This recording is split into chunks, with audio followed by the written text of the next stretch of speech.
What is going on, guys? 2.0 here, and in today's video we're going to be checking out all of the Grasp of Malok that I had dropped for me whilst farming the Nightfall this week. So a quick overview of the setup I've been using. I'm on my Gunslinger with Celestial Nighthawk, of course. I have the Bad Juju just to build up my super quickly, ready for the next kill. My Stolen Will is my special, as it does have solar, and the modifiers include solar burn as well as specialist this week, which makes this weapon absolutely insane. I do have final round as well as rescue mag, where there is a chance to refill the weapons magazine when critically wounded, which meant I never actually ran out of ammo for this shotgun throughout the entire time that I was farming, and I did do this for a number of hours, so that perk was extremely useful. And then finally the Quillam's Termis, because it is my best legendary solar heavy weapon. So that was the setup. Now let's take a look at the Grasp of Malok that I actually got. So I did get 11 of them throughout farming this week. I could have gone for more, but honestly I'm pretty happy with some of the rolls that I got. So my very first one here dropped at 335. It's also worth noting that before this week I was fairly low on 335 primary weapons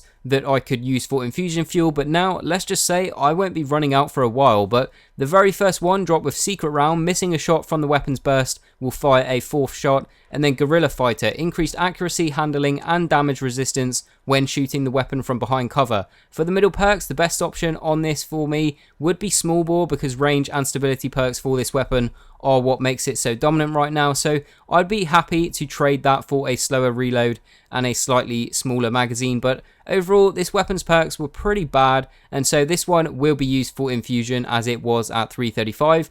The next one I had was actually one of my best ones yet. So it came with counterbalance, more stability, and then third eye, radar stays active whilst aiming down the weapon sights. Middle perks here were perfect balance and brace frame, which I was very happy about that. With the main perks for this one being so good, I expected not to have any stability based perks for the middle tree, but brace frame would be my personal favorite here, so I am very glad that this one came with it, because just look at the stability when you have brace frame on this weapon. All in all, this was a extremely good drop, and the only bad thing about it was that it dropped at 334, but like I said, I am not low on 335 primaries now, so that is not a big deal for me anymore, and so this is definitely going to be kept, and I cannot wait to level it up and test it out.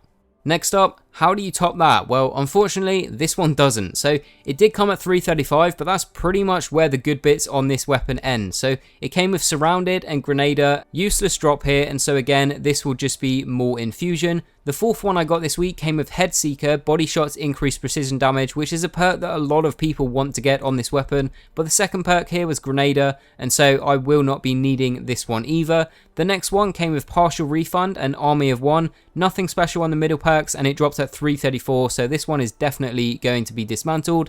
Next one came with Partial Refund again, and then Feeding Frenzy, kills with a weapon increase the reload speed. This one here came with no stability or range perks, so the only good thing about this one was the fact that it did drop at 335. The seventh one that I had this week came with Surrounded and Last Resort, where the weapon handles and reloads faster when the wielder is the last living player. It did also have Brace Frame, but the other two perks weren't anything too special, and definitely not as good as the second one that came with Counterbalance and Third Eye. So again, it's going to have to stay as more infusion fuel. The eighth one that I had drop came at 334 with Eye of the Storm. The weapon becomes more accurate as your health gets lower, and then Guerrilla Fighter. Literally the only good thing about this one was perfect balance, and even that isn't the best perk to get in the middle tree, so this one again was definitely dismantled. The ninth one came with Partial Refund and then Third Eye. Hand Loaded was the only decent middle perk here, so again it's not that good. It's definitely not as good as some other ones that I had dropped throughout the week, so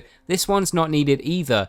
Next, we're going to have to go into the Vault, but this one was near perfect. It came with Counterbalance, more stability, and then Glass Half Full, where the bottom half of each magazine causes additional damage. This was actually the only time that I had this perk drop on the Grasp all week, which is a shame, as that is one of the perks that is near the top of my list for perks to get for this weapon. But like I said, it was nearly a perfect roll, and that's because the middle perks let it down severely. So the only one that gives me more stability was Injection Mold, but that takes away a lot of the range, so unfortunately this one probably isn't going to see much use. I will be leveling it up just to see if I can get used to it without Brace Frame or Perfect Balance, but hopefully I can, because everything else on this weapon was perfect, but we'll just have to see. And then the final one I had drop came with Rangefinder and Third Eye. Again, two very nice upgrades, and this one actually did come with a stability based perk in the middle. It was fitted stock, so it's not the best perk to get here, but at least it does actually offer more stability. So overall, we did have some fairly good ones this time. That second one with Counterbalance and Third Eye and Brace Frame will probably see the most use, but the last two will also be leveled up, and we will see which one I like the most. As well as that, 7 out of the 11 that I had drop came at 335, so I now have plenty of primary infusion fuel, as well as quite a few of the Omnigul bonds as well. But those are all the rolls that I got on the Grasp of Malok when farming the Nightfall this week. Let me know down below in the comments if you got any nice drops, if you happen to farm for it this time around. But that is going to bring us to the end of the video, guys. So if you did enjoy it, please leave a like, 'cause it really does help me out. Subscribe if you're new around here, as I upload daily Destiny videos. And as always, thanks for watching, and I will see you guys on the next one.